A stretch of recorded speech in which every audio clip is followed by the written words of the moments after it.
All right.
All right.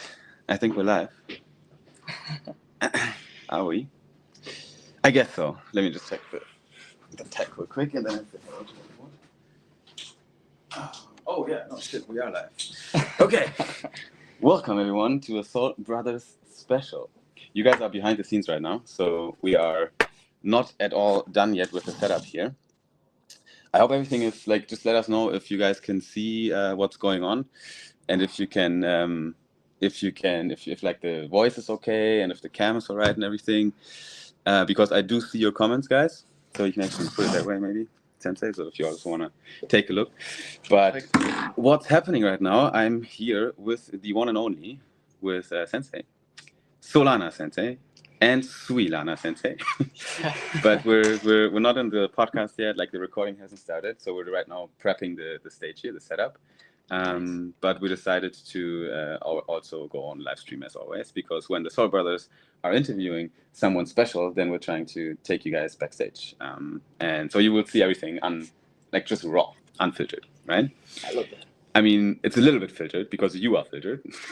We have a filter over you, but that's how people know you, Sensei. Yeah. I mean, at least there's a human now.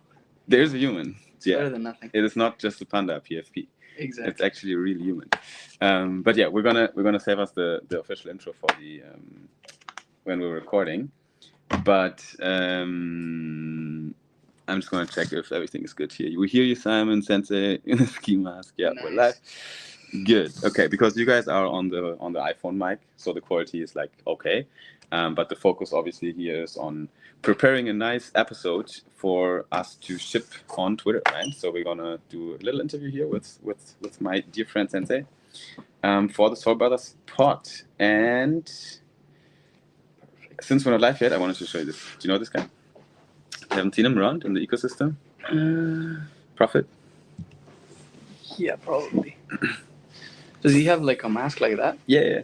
That's But the thing. in real life or like Yeah, a yeah, digital one? No, he literally walks around in real life with the golden So mask. sick. I need to and, like- DM him and tell him like who's the plug. Yeah. Exactly. Maybe you Maybe I should. can get one. Yeah. I So really want one. and he's building the actually he's doing good shit as well. I just met him here in Dubai. He was even at the shisha. No way. Yeah, at the shisha place with Eno. But he didn't wear the mask. Yeah. He was Makes there, sense. he was there under humans like a normal person.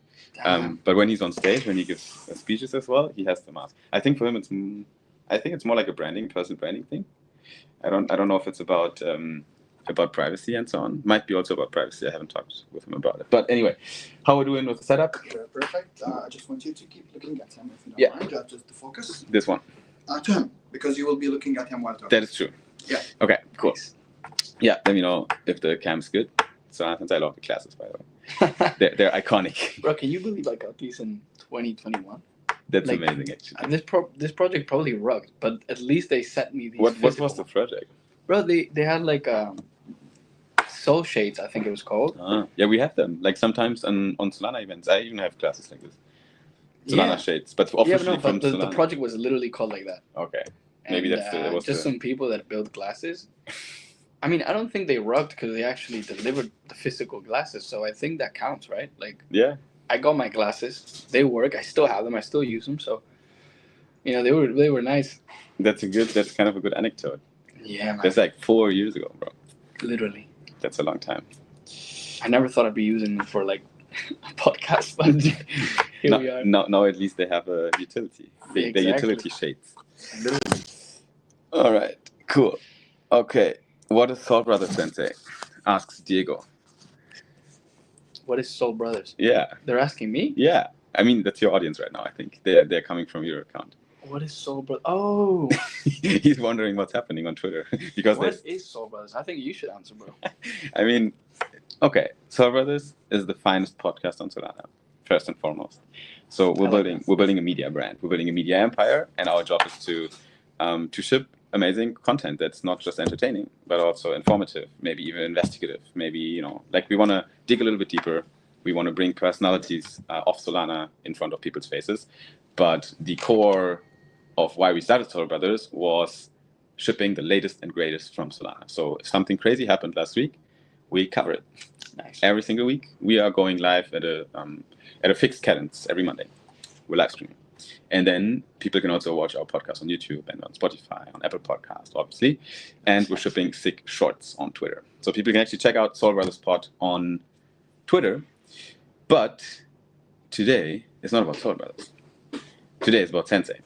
So we are going to get started. Let me just double check the live stream. Everything's good here. The setup looks nice. Okay, people are happy. Recording is also ready. So are we rolling? Yeah, not yet. Not yet. So Then this is going to be your frame in here. okay. And Sensei. Awesome. And your white frame, and it's hidden from. Perfect. Yeah. Alrighty. That's beautiful. Let's roll then.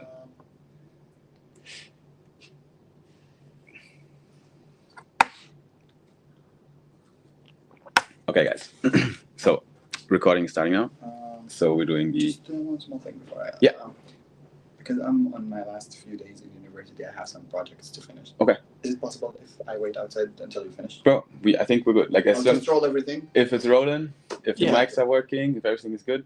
Everything's Do we fine. have any hard cut at like 1 p.m. or something? Do we need to? Our other session is at. Just let me know when we need to or just whenever. Let me know at what time you will come in. We have at 2. So Okay. we can give until 1:15. Perfect. Easy. Yeah, no problem. Okay. Then whenever you want to come in at like 1:15, just come in. All good. Yeah, I'll just give you 10 minutes from the window over here. Yeah. Give you a sign of 10 minutes. Yeah. Everything will be great. Awesome. Yeah, and we try to not moving too much back or too much forward because we will lose the focus. Okay. So everything will be fine. Awesome. Yeah. Then go ahead, work on your project, and we're gonna have some fun. Thank you. Amazing. Cool. Okay. Then.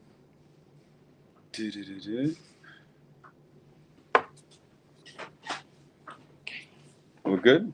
Yes. Okay. Thank you, sir. Thank you, brother. Okay, official intro. 1, 2, 3. Welcome to Soul Brothers, the finest podcast on Solana. And today I'm joined by a special guest. I'm sitting together with actually a dear friend of mine, Solana Sensei. Welcome to Soul Brothers. Thank you, brother. It's a pleasure to be here. You've become one of my best friends in the space, to be honest. And it's always nice to be with you. It's casual, it's real, and that's why I'm here. What have we done together already, bro? Like we know each other since a while now, but it doesn't feel so long because we don't see each other so many times. Because I know. I'm not in your region all the time. Sometimes I'm here, sometimes I'm not. But we have done some shit together, right? Yeah, bro. I mean, we even went training together, so that already, if I go working out with someone, then you're already a gym bro. Please give us the experience. What it's like to work out with Simon. Because what did we train? What muscle group did we hit in the gym? We had the worst leg day of my life, but at the same time the best one. It was brutal. It was, yeah. I think it's like a before and after. I learned how to train legs with you. Yeah. Before that, I was like a fucking newbie. But now it's like I take it really seriously, and I actually started loving it because of you. And I told you this. Yeah, you did. What clicked during the workout? Like after we were done and everything, what did you learn? Bro, the fact that we were warming up with leg extension, which I normally use as like a proper set, and we just started heavy we were warming up supposedly. And I was going all hard, but like you were warming up. That already kind of fucked with my mind. I was like, okay, this is gonna be like really intense, and it was intense. It was crazy. And I hope you then after that session, when I was gone, kind of tried to change your own training style. Oh yeah, I did. I actually kind of copied your routine. Not gonna lie. I literally kept it and like kind of modified it a bit, but now I'm using that and it works. That's good. And yeah, bro, happy as fuck. Yeah, that was fun. And then also we went bouldering together, which I never did. That's where you were actually more advanced and experienced than myself. I never did it before. And we went to a bouldering gym. For people that don't know what that is, just like climbing, right? Yeah. It's a different name for it. And you've been doing this before. Like I think you actually have some backstory. I mean, it was the first time I was doing it since years. But when I lived in the Netherlands, I would go there with my friends. It was really, really fun. Yeah. It's harder than it seems, and it's like pure technique. Like it doesn't matter how strong you are. Like I thought that. Yeah.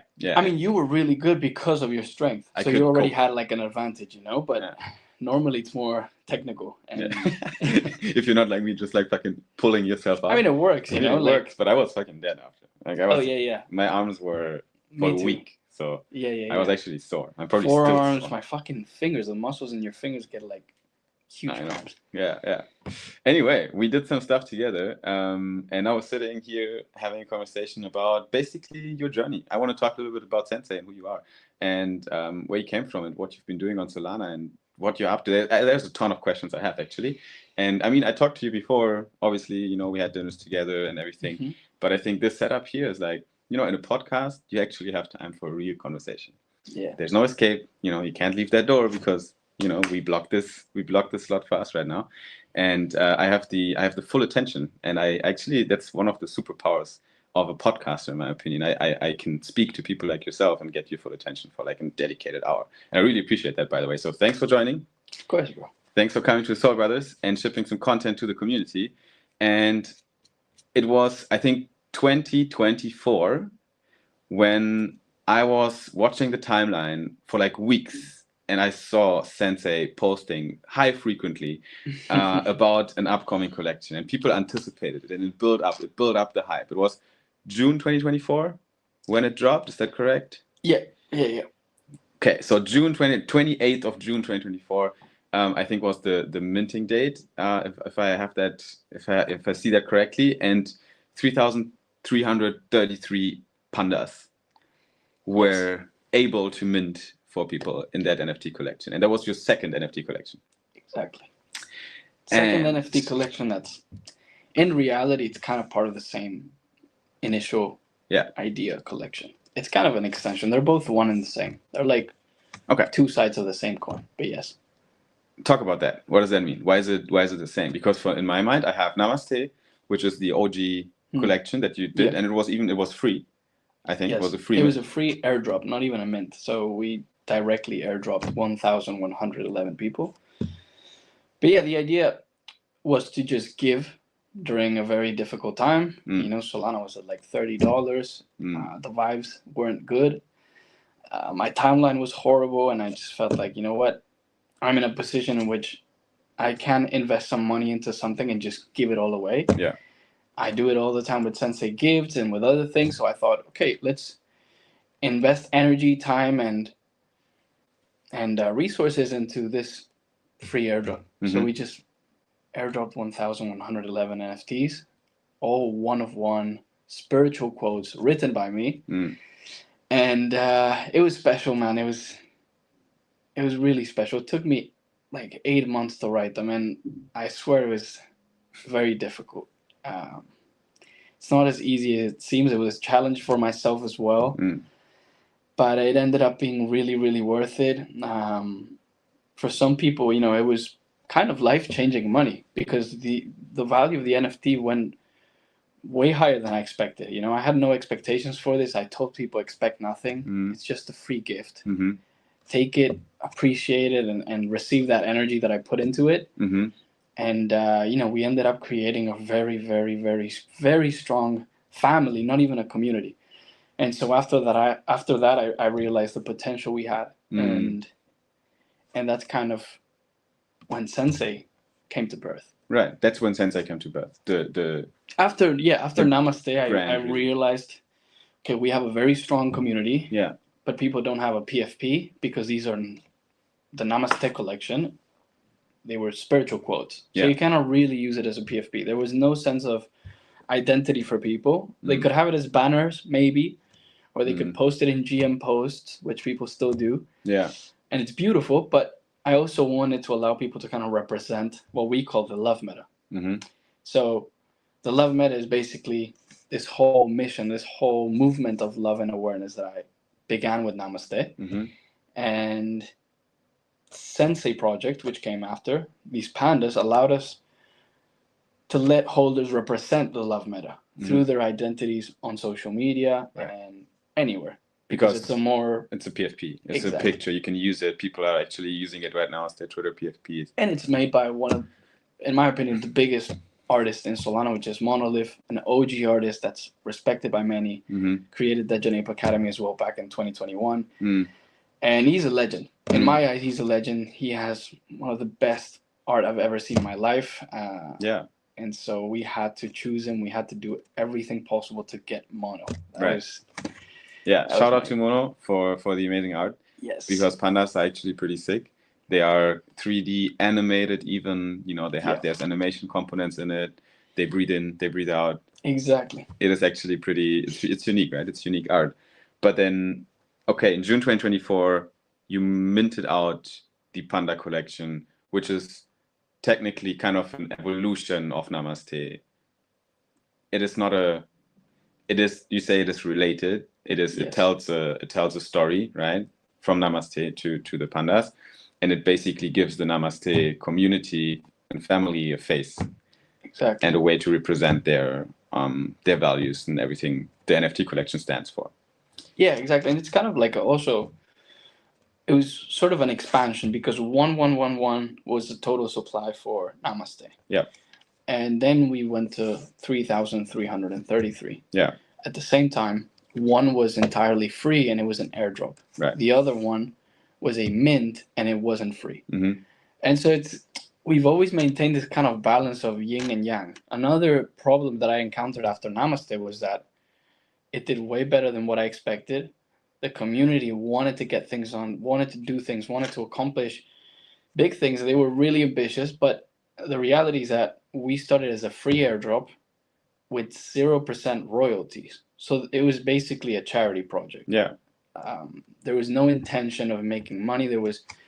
I never even expected it to do that. And so when I realized that, I thought like, okay, I've already spent a lot of my own money to make this happen, to do this free airdrop. It's not sustainable for me. You know, I cannot just keep on financing everything. Yeah. Because, you know, I need to feed myself too, right? And the reality is that it made no sense to continue kind of expanding on a movement of love, on a brand, on a community with my own funds, right? So we had to do some sort of... Needs to be sustainable, I guess. Exactly. We had to raise some funds so that, you know, I'm not consistently spending all my money on this. You know, I also swept a lot of NFTs, so I spent a lot of money into this. I mean, you're a proper degen when it comes to NFT trading. How many wallets do you have? Several hundreds, I think. Like, that's insane, bro. I don't know. How do you to be honest, I don't even know anymore. But it's way above 350 for sure. Yeah. Maybe up to 500. Everywhere that you can imagine, Soulflare, Phantom. All of them. Backpack, even Juke Mobile now. I think I have still some Magic Eden wallets, you know. But do you remember what was your first wallet ever on Solana that you created? Well, we used Solid.io back in the day. That was the wallet. Wow. Okay. So wait a second. Solid.io? Solid, yeah. Like literally Solid? Yeah. Okay. And then, well, you had to go on like Google and put Solid.io. Yeah. That was a wallet. And it was horrible. Like in the beginning, I mean, we had nothing else. I remember. But like the UI was insane. You know, you just had to look at. So you didn't have like an ability to look at what NFTs you had in the beginning. It was just a code. You know, it was just a token address. Yeah. And so whenever you wanted to like see what NFTs you had to like copy your wallet address and go to another app that was called NFT Eyes, and then you would paste it, and then you would be able to look at what NFTs you had. And sometimes like you wouldn't even know like you know, if you were trying to send an NFT to another person, you had to go check what's the token address, copy that, and then go to Solid back and then send it to someone, because otherwise there was no way of knowing what NFT you had. It was just numbers, you know, and letters. So we came a long way, no? Yeah. From there to today. I mean, back in there was also no marketplaces, you know, like we're talking about like early Solana NFTs. Yeah. And that is when your journey on Solana began? Around that time. Early 2021. And how did that happen? I mean, I want to ask you a little bit more about the journey behind Solana Sensei, because we know Solana Sensei, we know your Panda NFT. It's, you know, it's very unique and it stands out. You know, when people see on the timeline, you have a strong brand, right? You established this a very strong brand, a personal brand on Twitter because of a reason, right? You did things on Solana, you minted out 2 NFT collections, you are super active tweeting all the time, like every single day. I see tweets of you on my timeline all the time. I'm very happy when I see them. And you've been around since 2021, also for like multiple years now, early Solana days, right? But we don't know really who you are. And even in these interviews, obviously, you are wearing glasses and, you know, people are, it's difficult to relate with who's actually behind Solana Sensei. And without poking too deep, right? Because obviously you want to respect your privacy, but I would love to give people more ideas of who you are as a person and where you came from. So what can you tell us about your journey? What did you do before entering the Solana ecosystem? And what are the roots of Sensei? Where are you even from? And what is the early life, like how did your teenage years look like? Wow, yeah. So I'm just gonna start like spitting out background info so that, you know, we can establish some sort of context. Exactly. Give us a story. Like, I'm like an open book. I have nothing to hide in reality. You may see this mask and everything, but like if I go to events, you know, I'll show my face. I'll greet people. Yeah.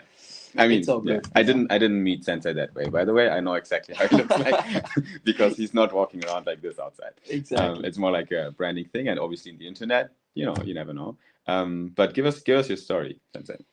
Yeah, bro. So if I wanted to summarize like how Sensei came about,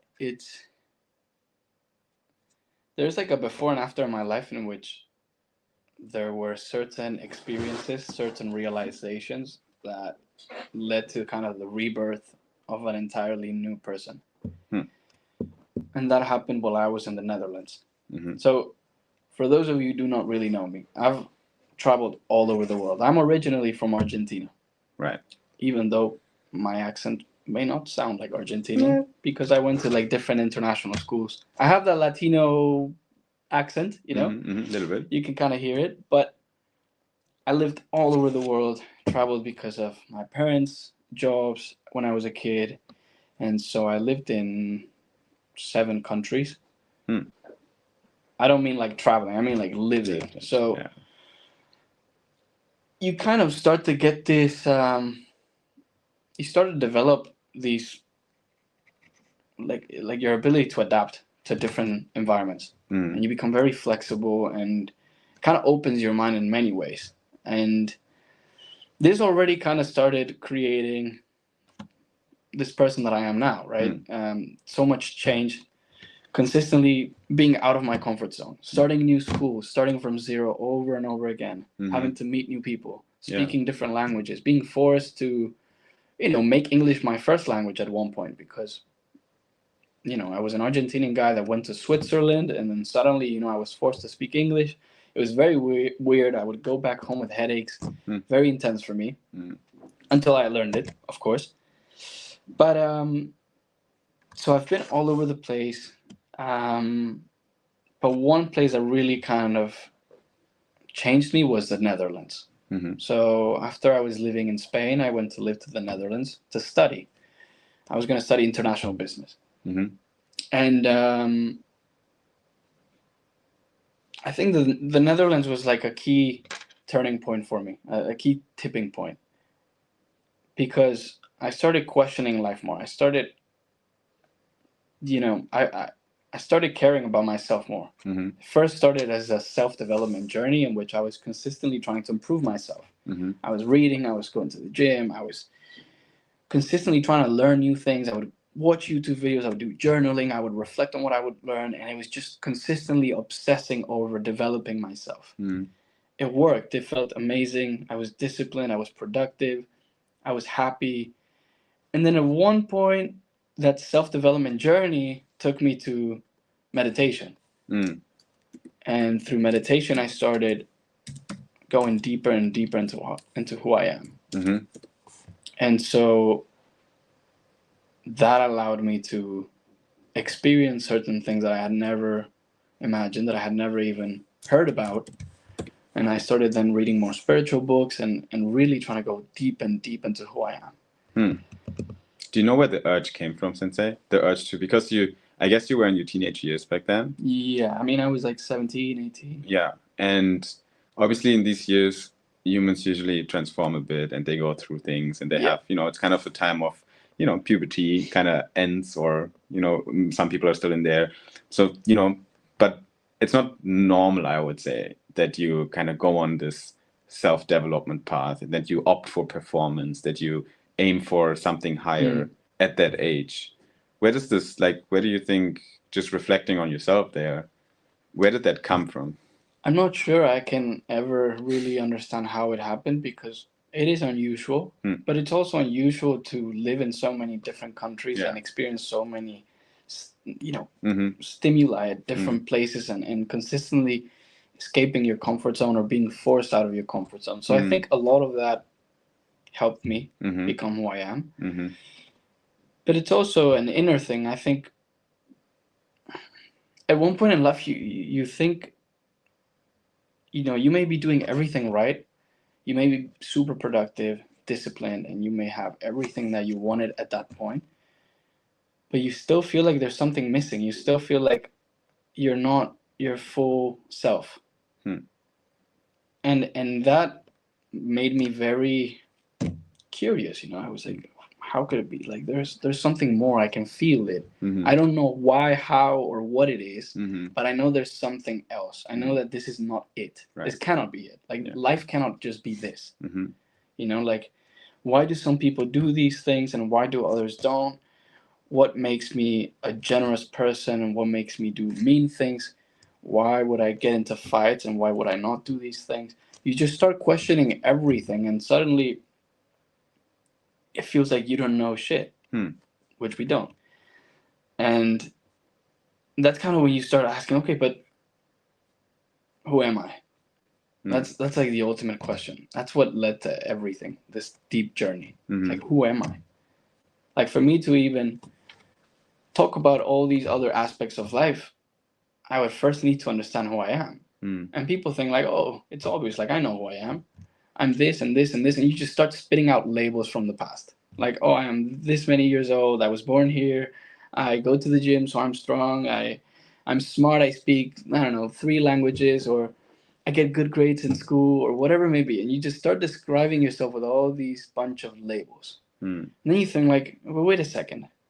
If I'm needing to repeat all these labels for me to figure out who I am, then that cannot be who I am. Because right here, right now, if I did not remind myself of all these labels that I just described, then who would I be?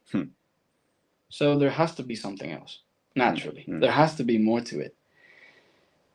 And so that's when you kind of shift from past and future to present, here and now. Here and now, who am I?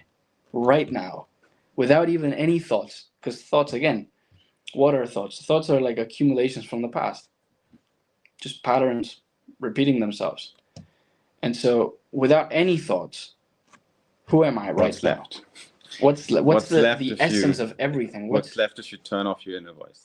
It's always talking to you in your head.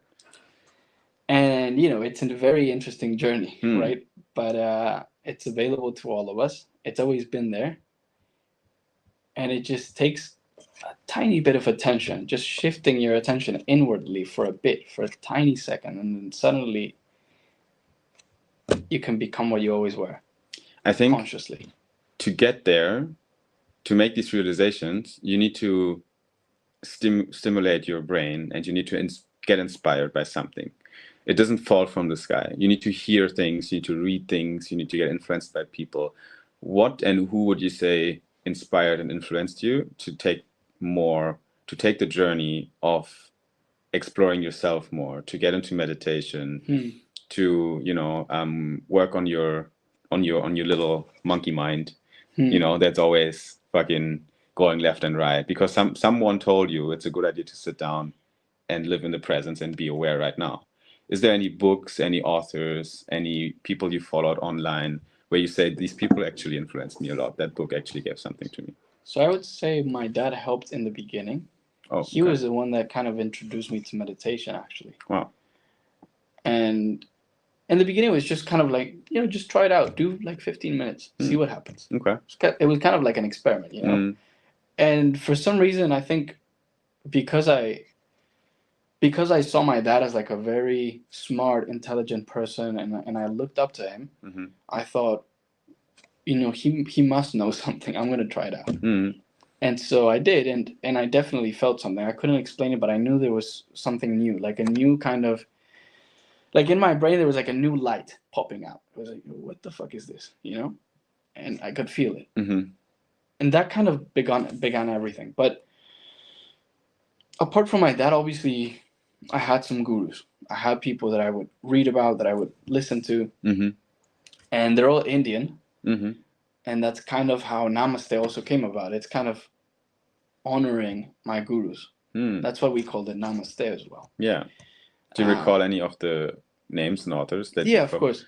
I mean, I think the main one that truly kind of leaves your mind completely naked so that you can truly experience who you are is Sri Ramana Maharshi.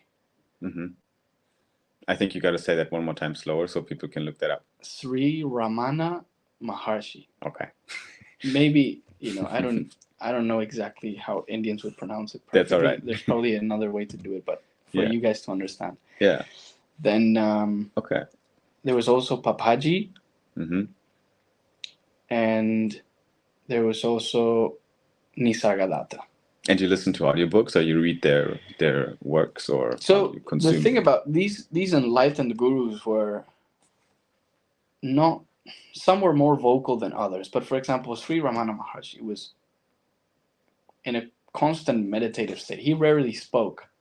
He would be surrounded by his disciples, and he was not much of a speaker, let's say. But once in a while, he would say certain things, and disciples would either record it or there would be some sort of memory of what he said. And that's all we have left, really. It's just I believe he wrote like a very, very short thing. It's like a few pages long. And that's pretty much all we have. We also have like certain books about people that describe the life of him as disciples. And his teachings are still there. You can feel them. You can truly feel every word he says. But then you have others who were more vocal. So Papaji, for example, he would do satsangs. There's YouTube videos that you can look up and you can listen to them because he's a more recent one. He's kind of a disciple of Sri Ramana Maharshi, actually. He went and visited him when he was young. And so he experienced exactly what Sri Ramana Maharshi had experienced through him, in a way. And then, you have also Nisargadatta, who there's a whole book about his dialogues with disciples, which is really good because what dialogues do is you have both versions. You have like ignorance and awareness having a conversation. So you'll have like the regular questions from a regular being who's lost. So they'll start asking all sorts of questions like, oh, but, I know who I am. Like I am this and this and that and that. And then the other, Nisargadatta would just kind of shine some light over that and break down everything that has just been said so that the other person can go like, oh, what I thought I knew was just a thought. And so this beautiful, like, dialogues are always amazing because some of the questions that you hear from disciples or from people who visited all the way from the US or from Europe to go talk to these gurus, they're valid questions. They're like genuine questions that you may have in life. And so seeing such a beautiful answer from someone who is clearly in another sort of state helps you a lot in life. And it kind of guides you. But at one point you just need to go even beyond your gurus and truly experience it yourself. Yeah. I think that's what I meant with inspiration. Right? Something is to spark your mind, because otherwise where do our thoughts come from, right? As you said before, they come from experiences, and experiences are things we consume with our brain, things you hear from friends that talk about you, things you see in YouTube, things you read, in books and so on. And then we need to ponder on top of that. I have to say myself, I never really deeply explored this part of philosophy, let's put it. I think it's all kind of philosophy. I have I read a lot of Stoicism myself. I'm more like, and I feel like it's two different worlds to an extent, because Stoicism, Epictetus, Seneca, Marcus Aurelius, they're very grounded, very, very worldly philosophies, I would say. While these Indian philosophers are usually, for me, a bit more abstract, more spiritual. It's two different worlds. But I think there's a lot we can get from both of these. You'll find many things that are intertwined between them. I think Stoicism is great because it's like a bridge. It's not so abstract, and it creates a beautiful link between kind of worldly problems and discussions and a more spiritual realm that's difficult to comprehend for many. So it's like a nice bridge, and I've read a lot about Stoicism as well, and I love it too. There's a lot of wisdom in it. Yeah, it helps. It helps really, like with life decisions, with difficult times. Every time I have a friend that is in pain or suffers or something, it's always from some external event, right? Yes. It's always, someone in your family died, someone left you, you lost money, like something happened to you, and then it makes you feel a certain way. As soon as you understand what that means, it makes you feel a certain way. As soon as you understand that it actually can't make you feel, right? You decided that you feel right now a certain way because of an external event. As soon as you have that realization, you kind of ground yourself. So I think it helped a lot. I usually recommend people that are going through a bad time right now to just read meditations from Marcus Aurelius, or that there's like a few things where you can start. But it's interesting. I love where we're ending up here right now in the conversation, because we're talking about philosophy, and I think it's a big part of your life. That's where it started, right? I asked you about your journey. Yes. And a huge influence is that's a big part of your life, and it's also a big part of Solana Sensei and your brand today, and even the community, because the love meta entails a lot of the teachings, I think, that you got from this, right, from these schools of thought. Exactly. I think the reason why I ended up exploring so much about who I am and focusing in that area of life is because ultimately it's the one thing that allows you to comprehend all areas of life. If you understand the core essence of who you are, every other area of your life will inherently be connected to that, because it's the source of everything. Yeah. So it's going, before there's an ego, before this human body that you think you are even appears in the scene, there's something prior to that. And so naturally, if you can realize who you are prior to that, whatever manifested form comes after will be directly dependent on the source. Yeah. So the reason why it's so meaningful for our beings, and why it's essential in life, and why it should be, in my eyes, the main pursuit of someone's journey throughout life, is because whatever it is that you're trying to accomplish in life, whether it's, being closely related to your family and having a beautiful relationship with them, your goals and aspirations, financial stuff, whatever it is that you desire, your own body, your health and fitness, all these different areas of life are all dependent on this source that you already are. Yeah. If you can understand that, you can apply it to everything, and just everything else becomes so effortless and easy when you can understand that. And that's in your control. Like that core that influences, that impacts all your life segments is in your control. Exactly. It is you. It is your inner voice. It's your decision framework. It's your value set, that core, right? And you can define it. It's beautiful because it's all, you realize that you are creating everything. That you are one with the creation, and you're also the creator simultaneously. Which means you are in control, and simultaneously it is so infinite and chaotic that you're not truly in control. Things are just happening.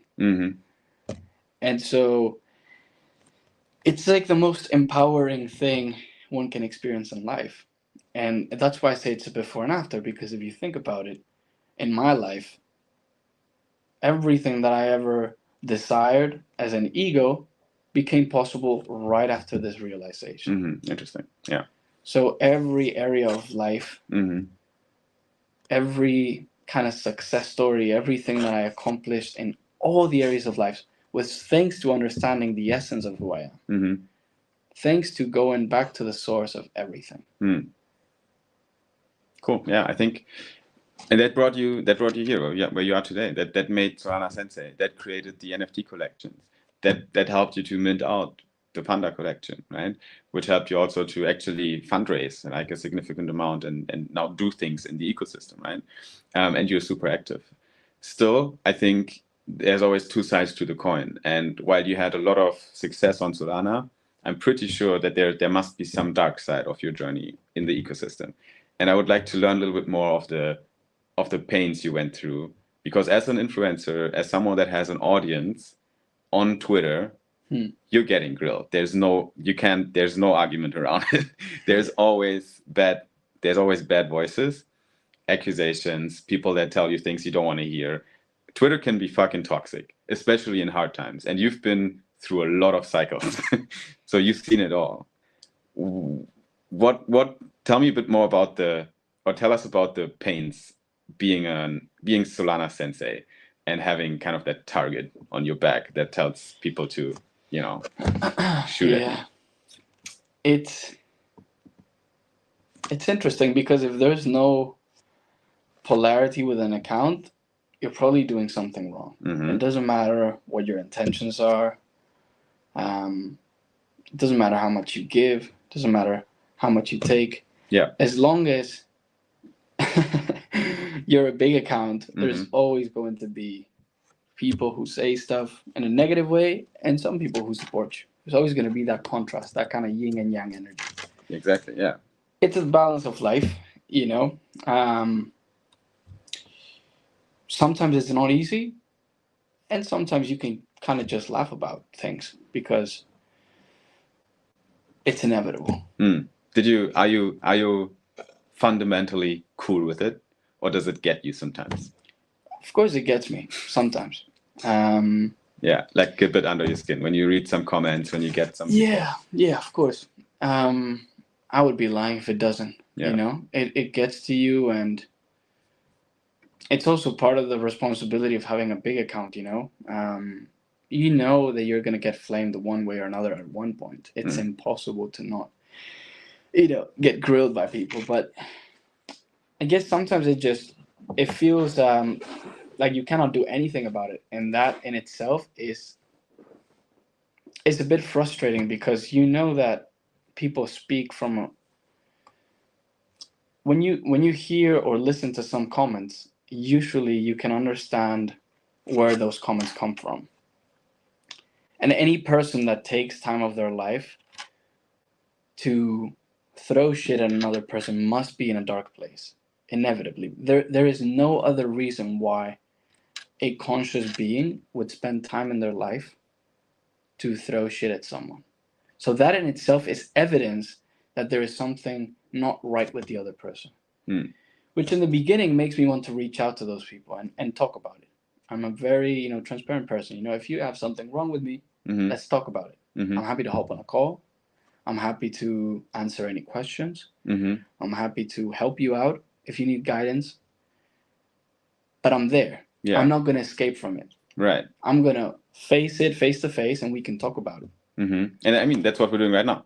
Exactly. I'm facing you with some, you know, some voices that I see on the timeline and here that there's accusations. And you say basically that the people that say things about the Sensei brand or the mint you did and so on, they're, I mean, to an extent, they're criticizing, right? They're not only, they might be in a dark place, but they're also just openly critiquing in a toxic way, usually. Yeah. With you know, a bit of insults mixed into the accusation. That is normal. But they usually critique the way you did things, right?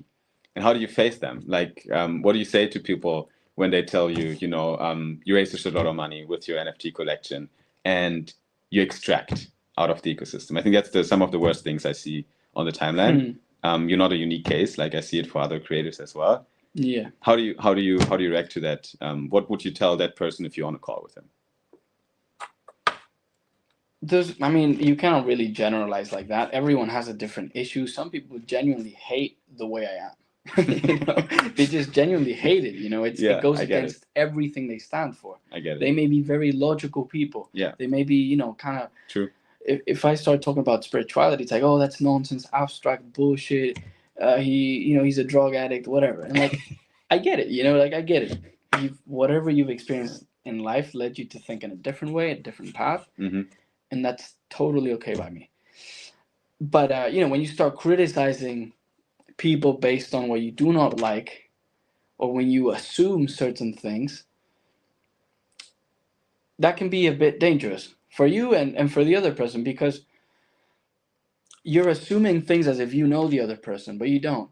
And so that's kind of something about social media that we see a lot. People are free to assume certain things. People are free to accuse you without even knowing first. So first, let's throw shit, then we figure out if it's true. And again, if you meet them in person, they will never say anything. They'll hide between, you know, two people or whatever, and it's like very disingenuous. Like people also don't know the consequences of saying certain things in the internet. They take it as if, you know, I'm behind the screen, I can just say whatever. They don't care. But there's a human, right, on the other side. There's always a human on the other side, and there's always consequences for you on the other side of the screen too. Because when you put out toxicity out there, it comes right back at you. It's not going anywhere. It's not like you're pushing it away. What you think you're pushing away is in reality just you push it and then it goes, boom. Bro, it happens on Twitter all the time. All the time. That's why it feels so toxic on Twitter. People don't realize that it's just creating like this multiplier effect. It's like, oh, I'm just gonna throw that there and then go on about my day like if nothing happened. But then what? You're walking in the middle of the street and then you trip and then boom, you get a cut on your forehead or some shit. And like random shit like that happens because of the energy you put out. Karma, bitch. Yeah, you could call it karma. And so for me, it's like, I just wish people were conscious of it. Because no matter how much I may dislike someone, I've never in my whole life taken the time to go and like do a tweet about someone who I dislike. Yeah. And trust me, there's horrible people on earth. Yeah. There's people doing really bad things. Mm. But I would never take time of my life to go and feed energy to that, which is inevitable, which is always going to be there because that's life, because you're always going to have the yin and yang. If there's good, there's evil. And so I can always choose where I want to stand in that spectrum. Mm-hmm. Some people choose to feed energy to the evil side of things, or choose to assume that certain things are evil. And usually that is a reflection of who they are. Mm-hmm. Because maybe, for example, if people tell me like, oh, you raised this much money and you extracted it and all of it, the reality is not that. So what you're telling me is that if you had raised this amount of money, you may have done that. Because it's in a way you're like reflecting your own insecurities or your own actions, your own behaviors through that comment. Why would you assume that of another person you do not know, you have never met them before? If a part of you is not inherently like aware of that possibility. Like for me in my mind, that possibility never existed. Rugging people, my own community, the community that I like worked for free, that I created for like 5 years now. Why on earth would someone do something like that? It makes no sense. Why on earth would I harm people knowing that it harms myself? Even if you go deeper into spirituality, it goes against everything that I've realized about life. Yeah. So it's illogical. But again, when people don't know anything about you, they will assume things based on their own experiences. Because maybe they are not capable of seeing that if you harm another being, you're harming yourself. But I can. So I would never be able to live with myself if I consciously harm another being, deliberately do bad to them, because I know it will come back to me. And I would be fearful of that because I've experienced it, because I know the consequences of doing bad stuff to people. The other day I did a tweet about it, and Sensei was born out of certain struggles, negative experiences. And I think that the most obvious example is I used to get into fight at clubs, being drunk. I used to drink, and I used to like, I wouldn't search for fights, but whenever there was an opportunity to get into them, I would be right there.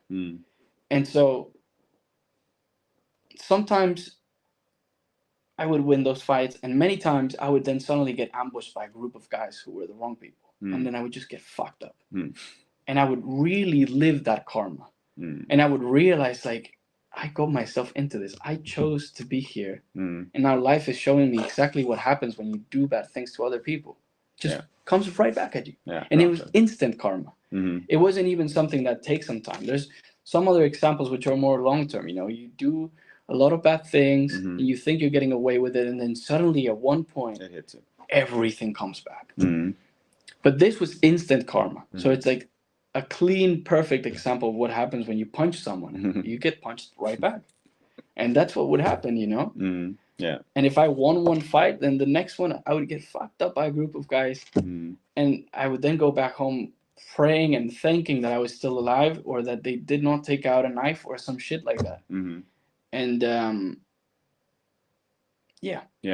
And I think what people sometimes forget as well, or what they might not see, is that you actually like you created something. It's not that you raised a bunch of money and that's it. It's an NFT collection. That's what it is. NFTs are, what are NFTs, right? They are, at the end of the day, they're collectibles, they're artworks, they are things that you pay money for and then you own them, like a fucking card in real life that you buy or something that is unique, right?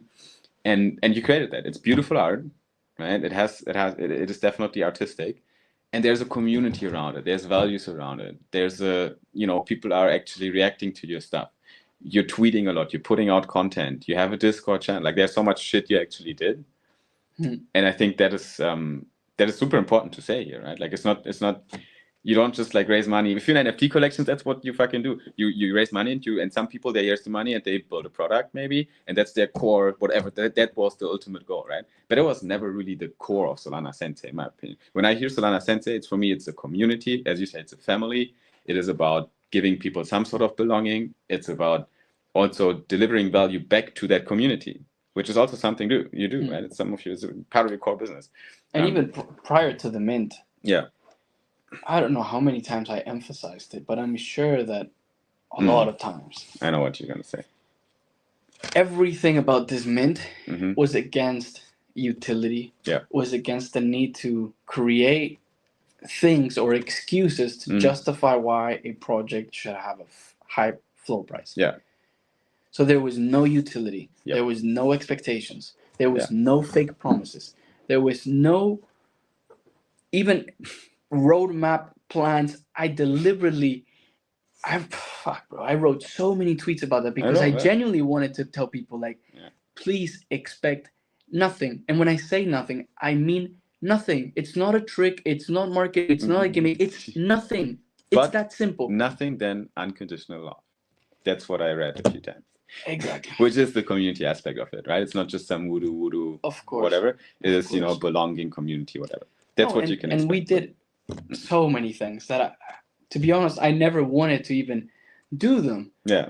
But because of the community, because of the pressure we received, because of people expecting so much and their different standards and their different intentions by being in this community, we ended up doing things. And it was inevitable, but the core essence of the project was no utility, no roadmap, no expectations. I would literally tell people, if you do not like the art, if you do not want to just solely have this beautiful art, do not mint. Please do not mint. I would literally beg them to not mint. And, still people minted and still, even though we handpicked and I did my very, very, very best to choose the right people, it's not always possible. And some people were there just to flip. Some people were there to, just in and out and just flip and goodbye. And they did it. And some made money, just flipping. And other people, they bought thinking that it would go higher. And then, you have all different intentions regardless of what you tell them. It's kind of like, when you tell someone, like, don't do it, and then they go and they do it. Of course. I mean, at the end of the day, it's crypto. People are here to make money a lot of times. Some of them, they are not as enlightened as you are, and they are a bit more stuck in their head. I think that's most of the crypto profiles right now that are hopping the internet. And this is a call to action for you out there. You should probably take more time to reflect on yourself. And it's not your spouse, it's not your girlfriend, it's not your boss, it's not, those are external problems. First, fix your own shit. And there's ways to do that because it's in your control. And I think that's something we can take away from this conversation because, Solana Sensei is not just an NFT collection. It is about a movement. It's about belonging. It's about believing in certain values. And at the end of the day, working on yourself, right? And working on your own personality and working on that core that influences every aspect of your life, right? So I think with that, we can come to an end, because the recording is going to stop anyway. So our caveman is going to cut this real nice, bro. You're a legend. Big shout out to our video editor. And I think we also covered a lot of areas and corners of your background. I could definitely ramble on. We might do another one at some point where we talk about a few other aspects. But last question, Sensei, what's your current mind state in crypto? Like, how do you feel these days about NFT markets, about and overall the Solana ecosystem? Do you wake up in the morning? Are you excited right now about crypto, or are you kind of taking a breather and looking from the sidelines? Honest answer. I think I'm deeply excited about what has been happening. Mm-hmm. I've seen everything from the beginning. I look at how much we've grown, how much progress there's been, the amount of new apps and platforms and projects and everything that came out, and it's almost impossible to be bearish knowing that and seeing that whole journey. It's impossible. Yeah, things are moving, things are happening. Regardless of prices, regardless of these limited metrics that only show, certain market conditions. Yeah. What's truly happening right now is that things are getting built and the ecosystem is just expanding at a rate that is exponential. It is. So that in itself cannot be bearish ever. Yeah. Because inevitably it will lead to good things. Friendly competition or not so friendly competition. Either way, the ecosystem is growing for the better. People are more accountable, I think. Projects, are looking for ways to stand out. Yeah. It looks amazing. Yeah, shit's happening. Solana's not that far from that. We're thriving. And that's pretty much what Soul Brothers is about as well as a podcast, because we cover token prices, we look at charts, we do some TA as well. But at the end of the day, we don't give a shit because we're builders and we are in the builder circles. And we know that people are actually building products that can, change financial systems. We're building internet capital markets and we are building technology at the end of the day, right? Token goes up and down, right? And it will always go up and down and it moves. If you can make some money on the way, that's great. If we can help a little bit on that, that's also great. But at the end of the day, we like to zoom out. We look at the ecosystem and we remain bullish on Solana because on the ground level, we're building fucking apps right now. Exactly. With that being said, ladies and gentlemen, we're going to close down the stream as well, I would say. Let me just check what's happening in the comment section here. Ask Sensei when he's showing us the video of the Popkin booster pack. I saw that tweet actually. Is it coming? I'm actually going to record it today, I think. When I'm back home, okay. I'm going to start recording it. Nice. But yeah. All right, another one. What's better, Messi or Cristiano? Guys, I'm Argentinian. That's not even a question. Of course Messi. And if I wasn't Argentinian, I'd still say Messi. Nice. Kyle Da Storm says, "What's up from South Africa? Love matters the way. Breathe in, breathe out." Who is that? That is Kyle Da Storm. Nice. Kyle Da Storm. And then Foolfinger, namaste Fool. Always good to see you as well in the streams. Greetings and love to all, says he. Legend. And Tuck is here from Software as well. What's up, Tuck? Much love. Happy hump day. Oh, nice. We need to do another Spaces with Tuck. He's a legend. Good question, actually. We should do that. I hope we will get one on Sui network soon. On what? Sensei is lockup. What is lockup? I don't know what that means. Is Solana Sensei a Navy SEAL? Yes. The answer is yeah. Look at him, man. He's a fucking unit. Alrighty, guys. Thank you so much for tuning in. We're going to close down the stream as well. We have some dope recordings. You will be able to see much better camera quality than you see right now on the stream. Also, nice editing, nice shorts from this interview, some highlights and so on. So we're going to cut maybe 1, 2, 3 short scenes from the interview and put them in a nice short squeezed format for your low attention span, ready for the X timeline. And you will find them at Soul Brothers Pod on Twitter. So make sure to leave a follow at Soul Brothers Pod. Make sure to stick around for Solana Sensei and show our man some love because he deserves it. I know the man without mask and I know him as a human, as a person behind the panda. And I can tell you guys, he's fucking, what he says is also what he feels like. It's very genuine. So that comes from someone, that actually knows the person quite a bit now, I think, to an extent. So, whenever I see bullshit on the timeline, I'm fucking defending you, bro. I got your back. So don't mess with me, guys. Don't mess with my brother. Good. Sensei, thank you so much for being here. Thank you. Thanks, everyone, for tuning in. I'm going to close down the stream, and I will see you at the next time. Thank you, guys. Much love. And